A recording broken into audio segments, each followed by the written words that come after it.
Once upon a time, in a kingdom far away, lived a king and queen who longed for a child more than anything in the world.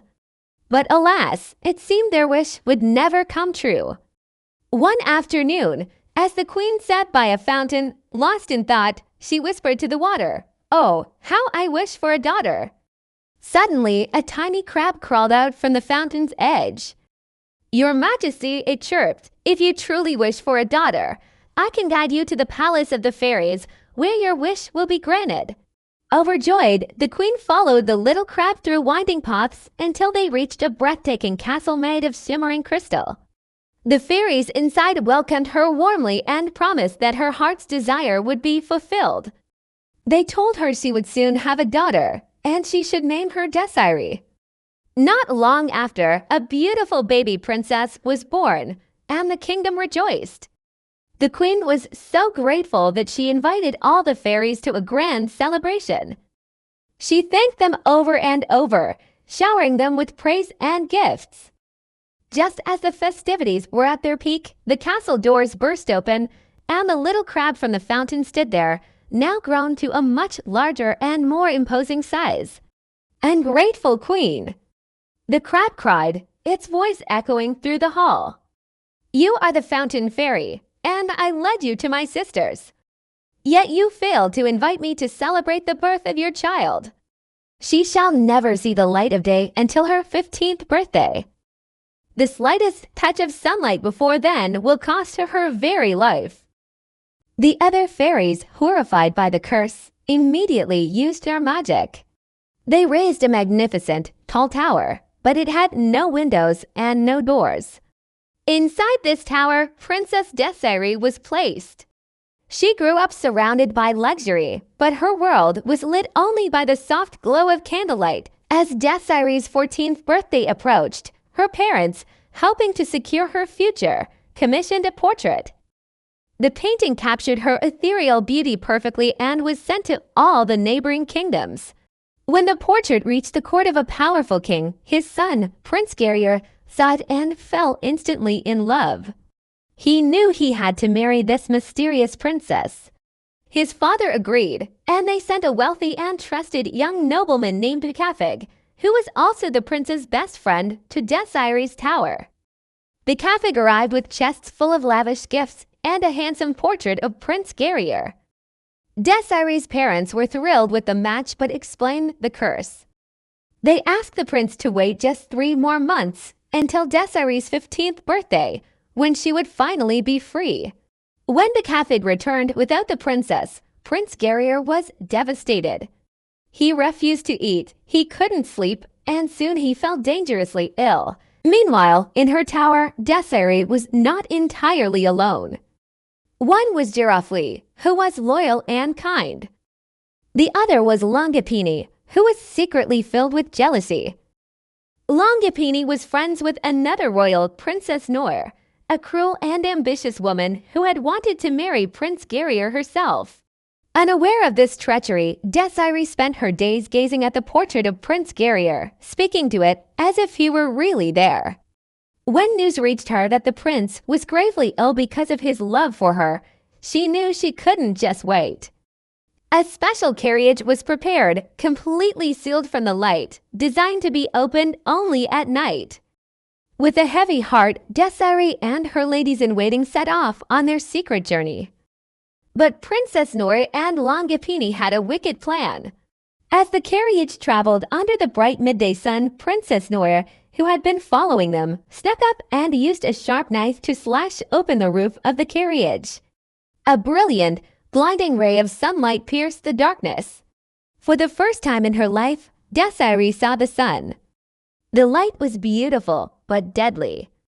In an instant, she transformed into a graceful, young white deer and, in a panic, leaped from the carriage and fled deep into the forest. The loyal Giroflée cried out and ran after her, while the treacherous Longue Epine quickly put on Desirée's clothes and jewels. She planned to impersonate the princess and marry the prince herself. When the carriage finally arrived, Prince Guerrier, weak from his illness, eagerly awaited his bride. But the woman who stepped out looked nothing like the beautiful princess in the portrait. We have been deceived." The prince cried out in despair. The king had Longue Epine and Princess Noire arrested and thrown into the dungeon. Prince Guerrier left the castle with his friend betrayal, hoping a journey into the wilderness would clear his mind. They wandered for days through a dense, ancient forest, the very same forest where Desirée, now a white deer, was hiding. She was unrecognizable, of course, to everyone except the faithful Giroflée. Giroflée had followed the deer and knew, with absolute certainty, that this gentle creature was her princess. She noticed that while the deer couldn't speak, it understood every word she said. One night, as they huddled together, a soft light filled their clearing, and one of the good fairies from the Crystal Castle appeared. She couldn't break the fountain fairy's curse completely, she explained, but she could alter it. At night, when the moon was in the sky, Desirée would return to her human form. The fairy then led them to a small, hidden cottage belonging to a kind old woman who gave them a room to stay in.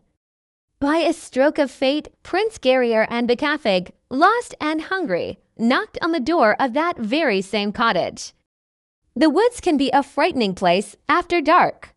She gave them a room right next to the one where Desirée and Giroflée were staying. The next day, Prince Guerrier couldn't help but notice the beautiful white deer near the cottage. He was enchanted by its grace.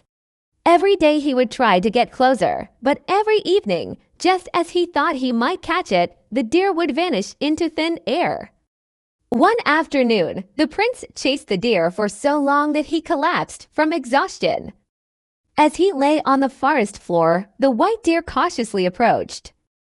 It looked at his face and recognized him. It was the prince from the portrait.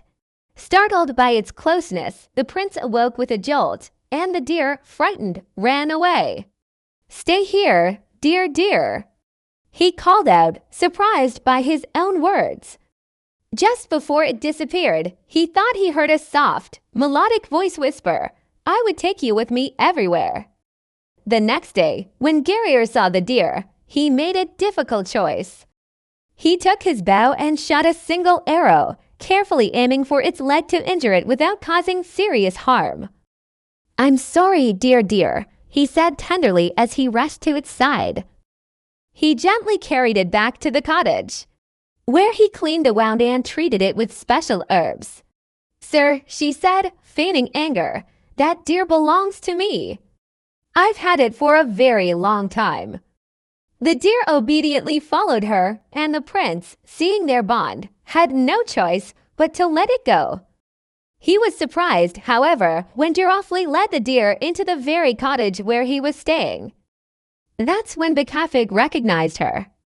He had seen Giroflée at Princess Desirée's tower. Our rooms are separated by only a thin wall, betrayal realized. Driven by curiosity, he carefully made a small hole in the wall and peeked through. What he saw made his heart stop. There, sitting on the bed, was not a deer, but the beautiful Princess Desirée herself, her human arm being tended to by Giroflée. "Let me die, Giroflée. Death would be a kindness compared to this life. To be a deer all day, unable to tell him who I am, to confess my sad fate." Betrayal rushed to tell the prince. Guerrier, his heart pounding, went to their door and knocked gently. When Giroflée opened it, he saw his beloved princess. He fell to his knees at her feet, overwhelmed with joy and relief. As the first light of dawn streamed into the room, they braced for her transformation. But nothing happened.